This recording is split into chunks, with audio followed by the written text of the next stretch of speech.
Bonsoir, nouvelle vidéo. Donc voilà, je vais reparler du hacking cérébral parce que je trouve ça important. Puis je vois beaucoup de monde aussi qui dit que les gens intelligents se font plus facilement recruter dans les sectes à cause de leur hypersensibilité. Alors voilà, j'aimerais casser ce mythe, tout simplement en expliquant que déjà l'hypersensibilité et l'hyperémotivité, bah, c'est pas la même chose. On peut très bien être hypersensible sans être hyperémotif. On peut très bien être hyperémotif sans être hypersensible. Quand on amalgame les deux, évidemment, on prend l'hyperémotivité pour de l'intelligence. Mais en fait, non, c'est juste une déstabilisation de la maîtrise de soi. Voilà, tout simplement. L'hypersensibilité, c'est un mode de fonctionnement. C'est la manière de percevoir l'environnement avec un genre de sixième sens. Donc voilà. Et puis, pourquoi c'est pas les gens intelligents qui sont recrutés dans les sectes, c'est plutôt les gens immunodéficients, donc hyper émotifs justement. Vous avez un système immunitaire cérébral qui est votre antivirus. Votre antivirus vous permet d'éviter d'avoir des croyances paradoxales et donc de vous faire hacker. Un hacker, il peut entrer dans votre cerveau et en fait, ce qu'il fait, il peut déposer des virus et puis ne pas s'en aller, quoi. Ne pas rester. Et alors là, vous allez développer vous-même le virus en vous et vous allez vous autodétruire. Mais ce que peut faire le hacker aussi, c'est qu'il peut rester dans votre cerveau. C'est-à-dire qu'il peut prendre le contrôle de votre cerveau et vous faire faire ce qu'il a envie. D'ailleurs, il y a un parasite qui est un genre de champignon qui se met dans la tête d'une fourmi, et cette fourmi-là, elle retourne à la fourmilière et elle contamine toute la fourmilière. Et c'est le champignon qui donne l'ordre à la fourmi de retourner à la fourmilière pour contaminer toute la fourmilière. Ben, c'est un peu la même chose avec le hacking. Et dans le cerveau, c'est la même chose. Donc, en fait, les gens qui sont plus susceptibles de se faire recruter, c'est parce qu'elles sont immunodéficientes par rapport au manipulateur qui va arriver et qui va prendre le contrôle de leur cerveau et devenir le commanditaire, le gourou de la secte, quoi. Et donc voilà, les gourous sont plus responsables que les gens qui sont recrutés. Déjà, ça, il faut le dire. Les gens qui manipulent provoquent l'acte, donc c'est d'abord eux les responsables. Le reste, ça se suit, quoi. Et donc voilà. Et puis, en fait, pourquoi on dit...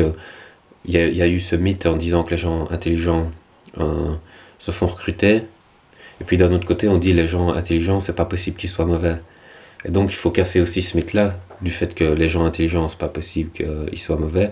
On peut très bien être intelligent et se faire recruter, effectivement, mais c'est pas ça, c'est pas la caractéristique principale. On peut très bien ne pas être intelligent et se faire recruter aussi, ça veut rien dire. En fait, l'intelligence, c'est juste la puissance de votre cerveau. Donc c'est comme si vous aviez un Pentium 4, pour parler en Pentium, voilà. Donc vous avez une bonne carte graphique, vous avez une bonne carte mémoire, vous avez des gigas de RAM, votre ordi va super vite, il résout beaucoup d'équations très rapidement. Bon, et plus votre cerveau est un ordi puissant, plus il est fédérateur aussi. Donc c'est une grande base de données, c'est une centrale à information, etc. Mais bon, voilà, après il y a les Pentium 1 qui sont moins puissants, moins performants dans tous ces domaines-là.